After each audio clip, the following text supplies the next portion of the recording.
que ese ángel me pasó a mí unas tablas y esas tablas eran unas tablas de oro y resulta que en esas tablas había un evangelio completamente distinto al evangelio bíblico. En esas tablas había una revelación completamente distinta a la Biblia. ¿Y qué pasó? ¿En qué terminó eso? Ahí tienen a los mormones con camisa blanca, manga corta y corbata devorando calles y familias y llevándolos a la mentira. Pero ¿cómo la gente le comió ese cuento? Simplemente pusieron la fe en eso. Pusieron la fe en eso. Porque esa experiencia de José Smith fue completamente subjetiva. Nadie la podía comprobar. O sea, ¿eso qué quiere decir? Eso qué quiere decir que si usted tiene capacidad de convencimiento, ¿no? Que si usted tiene medianamente una capacidad de conocimiento, bueno, usted un día se puede levantar de la cama y coger 4 bobos por ahí y decirle, mire, yo tuve una revelación y Dios me reveló esto que Dios me reveló va en contra de la Biblia, pero esto es lo que Dios me reveló y yo creo en esto. Y usted puede convencer a esos 4 bobos, esos 4 bobos le van a convencer otros 4 bobos, de pronto más bobos que ellos. Si así esos 4 se multiplicarán en 8 y los 8 en 16, y así es como las sectas, amados hermanos, han crecido. ¿Sí? Repito, ese tipo de experiencias místicas hacen parte hoy de muchas congregaciones. Hacen parte de muchas congregaciones hoy llamadas cristianas evangélicas. Ahora, ojo aquí con esto. Dentro de ese falso cristianismo, ustedes hallarán a muchos ministros decir que ellos eran satánicos y que ellos por ser satánicos saben perfectamente cómo funciona el reino de las tinieblas, ¿sí? Y ante esa verdad subjetiva, porque nadie la puede comprobar, entonces la gente se rinde y al rendirse ante esa verdad subjetiva, simplemente a partir de ahí se disponen a creer todo lo que ese ministro les enseñe sobre cómo funciona el reino de las tinieblas, cómo atacarlo y cómo es que se hace la guerra espiritual. ¿Sí? Es exactamente cómo funciona esto. Ellos dicen tuve esta experiencia. Tengan mucho cuidado cuando usted escucha a un pastor o cuando usted escucha a un ministro decir Dios me dijo. Yo tuve una visión y Dios me dijo. Mucho cuidado con eso. Mucho cuidado con eso. Que es que yo vi al Señor. Yo les hablaba en la clase anterior de uno de los grandes padres de la mística contemporánea del cristianismo falso, el señor Juan Carlos Harrigan. Créanme que uno se queda aterrado, uno siente vergüenza ajena. ¿Cómo hay personas que se hacen llamar cristianos evangélicos y que tienen a este falso ministro, a este manipulador de masas, como un hombre de Dios y como un hombre ungido? Cuando uno se hace esa pregunta, pues simplemente basta con analizar lo que este hombre habla y con analizar las experiencias místicas sobrenaturales que él dice que ha tenido con Dios. Pues claro, cuando yo llego y simplemente como ministro comienzo a hablar, y yo les digo, amados hermanos, ayer tuve una experiencia con Dios. Y yo veía al Señor y el Señor me dijo, hijo mío, ven, que yo tengo algo para ti, tengo que decirte algo. Hermanos, si yo me levanté de la cama y caminé hacia esa figura hermosa, porque era una figura lo más de hermosa, era un hombre alto, de una cabellera dorada, lo más de hermoso, unos crespos, unos rizos, lo más de hermosos, unos ojos azules, hermanos, pero yo no les puedo describir el color de ese azul, de esos ojos del Señor, porque es un azul que yo busco y yo he buscado ese color en la gama de colores, en la tabla de colores, pero yo me encontraba ese color por ninguna parte, o sea que yo no les puedo explicar qué color era. Entonces la gente comienza a decir, ay, qué experiencia tan maravillosa. Ay, ese hombre, o sea que ese hombre vio al Señor. Y ahí se va montando en la película. ¿Sí me entiende? Ahí se van haciendo la película de Steven Spielberg, amados hermanos. Entonces, eso jala, eso va manipulando. Eso va manipulando porque cuando yo me muestro como un ser que tuvo una experiencia de esas, lo que yo estoy haciendo y lo que yo intento transmitirle al bobo que me está creyendo eso, es que yo soy un ser especial. Porque obviamente no todo el mundo tiene esa experiencia. Entonces, si yo la tuve, quiere decir que yo soy un ser súper especial. Yo soy el súper ungido. Soy el más ungido del pueblo de Dios. Yo estoy por encima de usted, hermano, que me está escuchando. De modo que atiéndame, por favor, lo que le estoy hablando, porque yo soy tremendo hombre de Dios. Entonces, permítame, le termino de contar la historia, digo, la visión. Y entonces, hermanos, yo me acerqué al Señor allí. Y yo veía esos ojos resplandecientes. Y salía como un fuego de esos ojos, hermano. Es una cosa impresionante, una cosa de loco, es una locura completa, hermano. Y el Señor me dijo, pásame, hijo, tus manos. Me dijo así, yo escuché, eso era literal. Es una voz, hermanos, les digo una cosa, es una voz que yo nunca he escuchado. Es una voz maravillosa que yo nunca la he escuchado, no se la he escuchado a nadie, ni al tipo con voz más gruesa. Nunca he escuchado esa voz. Ni Thanos tiene esa voz, para que me entiendan. Y el Señor me dijo, Nivo, pásame tus manos. Y yo le levanté así las manos. Y el Señor puso allí un rollo. Y cuando yo vi ese rollo, era un rollo maravilloso. Y yo le dije al Señor, porque yo hablé con Él me permitió hablar con Él, yo hablé con Él como si estuviera hablando con ustedes, hermanos. Y yo hablé con Él y yo le dije, Señor, ¿qué es eso? ¿Qué es eso que estás haciendo? Y el Señor me dijo, abre el rollo. Hermanos, y cuando yo abro el rollo, santo, cuando yo abro el rollo, amados hermanos, pongan cuidado. Cuando yo abro el rollo, había una escritura que el Señor había hecho. Y en la escritura decía, tú eres mi predicador. ¡Wow! Tú eres mi predicador. Es cuando yo le cuento eso al bobo, ¿sí? ¿Sabe qué hace el bobo? El bobo automáticamente, si se me comió ese cuento, yo ya lo manipulé. Ya, ahí me lo tiré. ¿Sabe qué hice con el bobo? Lo vacuné contra la verdad y el bobo no se dio cuenta. Ojo, lo vacuné contra la verdad y el bobo no se dio cuenta. Entonces, tú eres mi predicador. Entonces, si el bobo se comió esa fábula, se comió ese cuento de viejas, ¿sabe cuál va a ser la actitud del bobo a partir de allí? El bobo va a creer, va a tomar como una verdad absoluta todo lo que yo le enseñe a partir de allí, porque él ya me escuchó a mí decirle que yo tuve un encuentro con Dios, literal, que yo hablé con el Señor y que el Señor me nombró como su predicador. Así de simple y de sencillo y de bobo se manipula a la gente. Y este es el problema que hoy tenemos con el cristianismo místico dentro de las denominaciones autodenominadas cristianas evangélicas. Pues usted escucha a este manipulador decir que ha tenido experiencias con ángeles. Estoy hablando de Juan Carlos Dáriga. Este tipo manipulador habla que ha tenido experiencias con ángeles y la gente le come ese cuento. Usted va a encontrar a este tipo hablar que salió de su cuerpo para tener una batalla espiritual, o sea, se desdobló. Pregunto yo, ¿es eso bíblico? ¿Es eso objetivo o es subjetivo? Es subjetivo, ¿quién va a comprobarle a él eso? Pero vaya a la Biblia. Ok, alguien puede decir, pastor, pero si es subjetivo yo no puedo comprobar, y al no poder comprobar no puedo decir entonces si es verdad o es mentira. Ok, pero tenés la Biblia.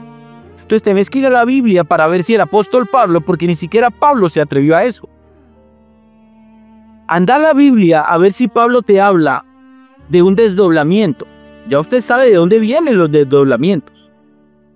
Eso es una enseñanza ocultista, de hechicería. Donde Pablo habla de que yo me tengo que desdoblar, de que yo tengo que salir de mi cuerpo o que en cualquier momento el Señor me va a sacar de mi cuerpo para yo entablar una lucha espiritual. ¿En dónde habla Pablo eso? ¿O cuál es el texto bíblico que a mí me fundamenta eso? No existe. No se vaya a tomar el trabajo de ir, no va a perder el tiempo en la Biblia a buscar eso porque no lo va a encontrar, hermano. ¿Sí? Entonces, aquí es donde está el ejemplo de lo que le estoy diciendo. Ese tipo de experiencias místicas hacen parte de muchas congregaciones hoy llamadas cristianas evangélicas. Entonces, volviendo al cuento de los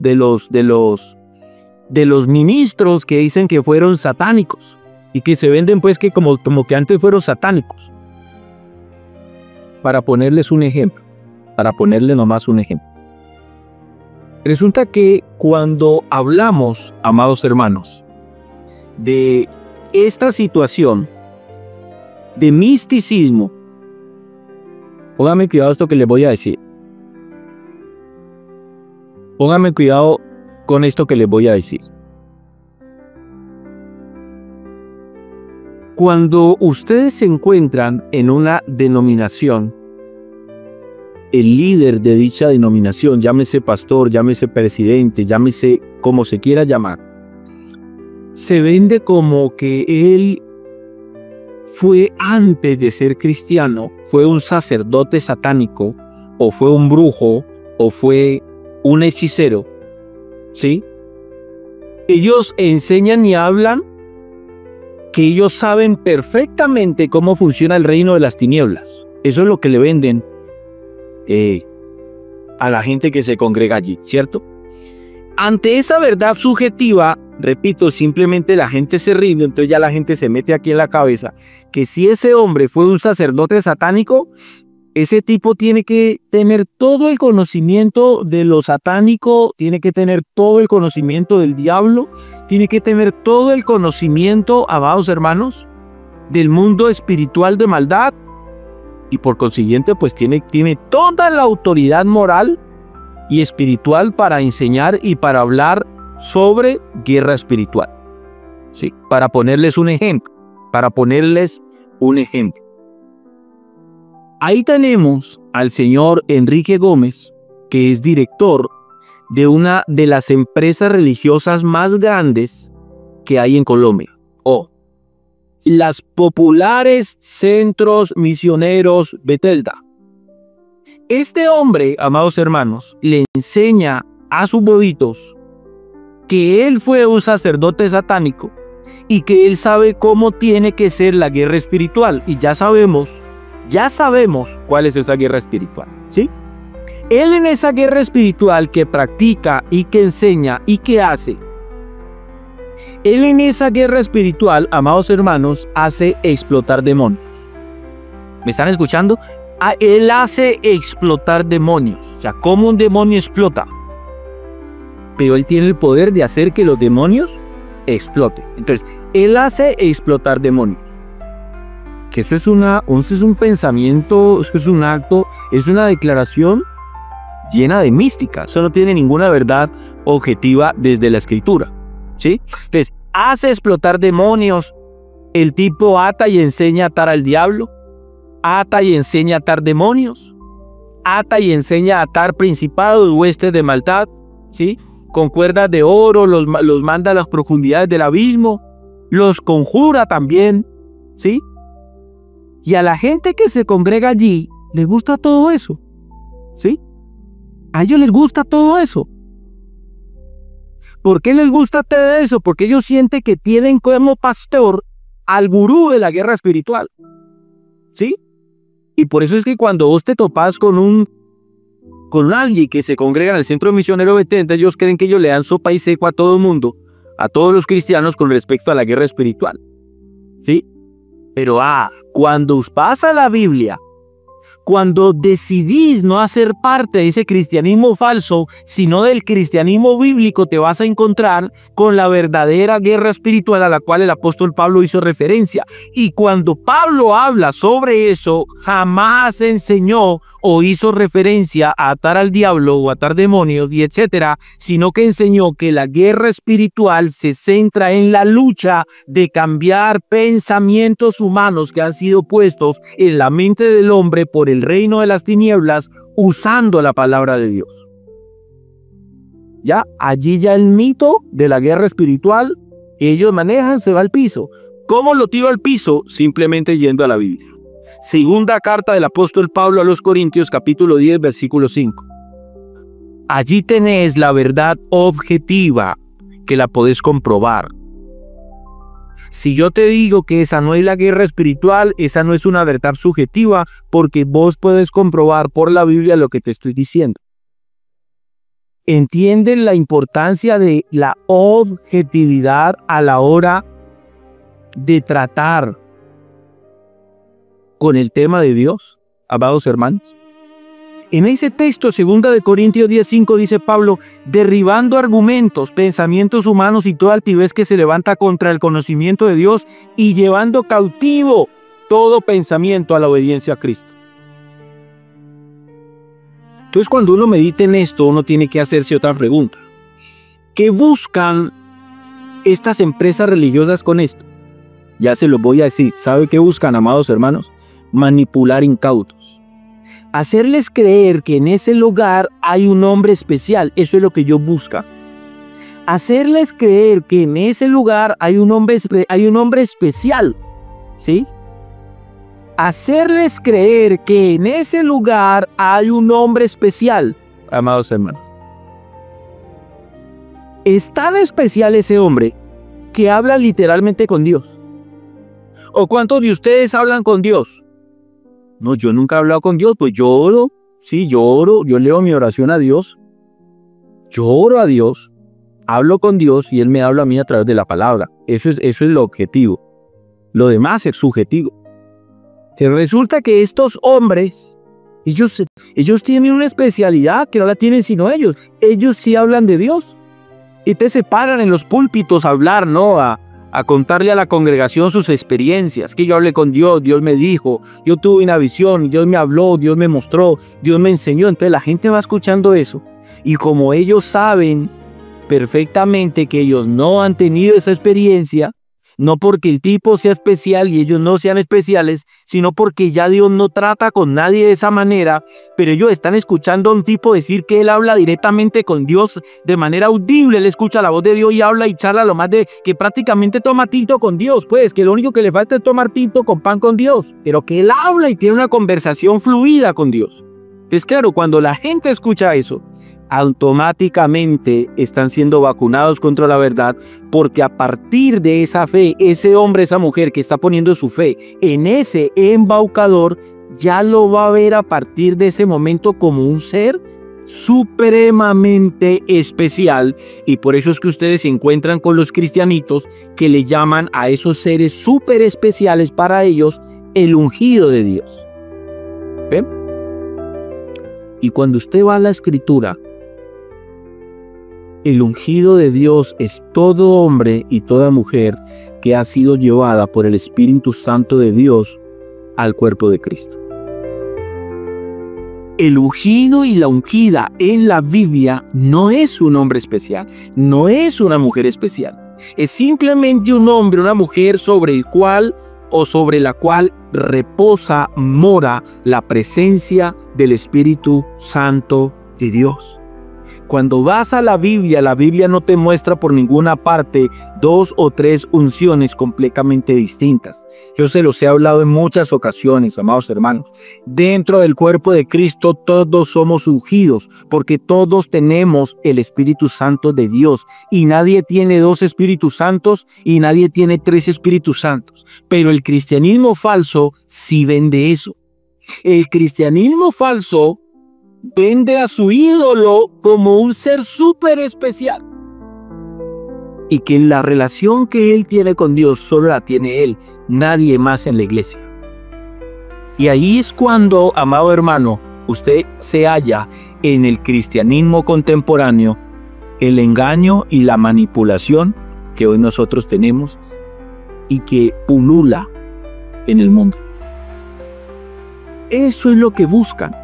Hacerles creer que en ese lugar hay un hombre especial que habla literalmente con Dios, que Dios le permite a él y solo a él revelaciones muy especiales, ¿sí? Y que el poder que él tiene no lo tiene nadie más en la iglesia. Así funciona el falso cristianismo. bajo una doctrina nicolaíta, que yo les he hablado de eso, que pretende jerarquizar el cuerpo de Cristo, que es su iglesia. Y eso ya está refutado por nuestro Señor Jesucristo en Apocalipsis. Él odia la doctrina nicolaíta, la aborrece. ¿Por qué? Porque la doctrina nicolaíta, entre otras doctrinas falsas, era el establecimiento de poner en la iglesia primitiva, de jerarquizar la iglesia. Y dentro de la iglesia de Cristo, de la iglesia bíblica, no hay jerarquías. Ningún hombre tiene que estar por encima de otro. Lo he hablado en muchas ocasiones. La Biblia nos enseña que la cabeza de la iglesia es Cristo, y de Cristo para abajo todos somos miembros del mismo cuerpo, dice Pablo en la primera carta a los Corintios capítulo 2. La única diferencia que hay en la verdadera iglesia de Cristo es las diferencias en cuestión de los dones que el Espíritu Santo reparte sobre cada uno de nosotros como Él quiere. Pero cuando usted va al cristianismo falso, usted en el cristianismo falso sí se va a hallar con jerarquías. Jerarquías que te las venden como presidente de la misión. Este es el apóstol de la misión. Esta es la autoridad máxima de la misión. Anda a la Biblia y busca ese tipo de enseñanza. Anda al libro de los Hechos a ver si la iglesia se manejaba jerárquicamente. Anda a la Escritura a ver si hallas jerarquías dentro de la iglesia. La iglesia no tenía ninguna jerarquías. Los apóstoles habían sido establecidos para servir a la iglesia, para fundamentar la iglesia. Así funcionaba la iglesia bíblica, la verdadera iglesia de Cristo. Pero así no funciona gran parte del cristianismo contemporáneo. Cuando uno medita en esto seriamente, amados hermanos, es que uno se da cuenta que realmente hoy lo que hay es un sistema religioso. Hoy estamos llenos de denominaciones que funcionan exactamente como una empresa u una organización humana de enfoque religioso. Esa es la verdad. Duélale a quien le duela, amados hermanos. Y a este asunto, repito, pocos hoy le dan importancia. ¿Y qué sucede? Simplemente siguen allí porque allí se sienten bien. Y cuando alguien viene a moverles el ídolo, ellos se enojan y dicen: no hables mal del ungido. Idólatras, hipócritas es lo que son. Hola a todos, amados hermanos. Si este audio fue de bendición para ti, si esta enseñanza, si este video, si lo estás viendo por YouTube o simplemente lo estás escuchando por audio y fue de bendición para ti, te invito a que compartas esta enseñanza. Y te invito también para que continúes con la cuarta parte el próximo miércoles, si Dios nos presta la vida, a las 8 p.m. hora Colombia. Un abrazo para todos donde quiera que estén. Que la paz y la gracia del Señor les acompañe siempre.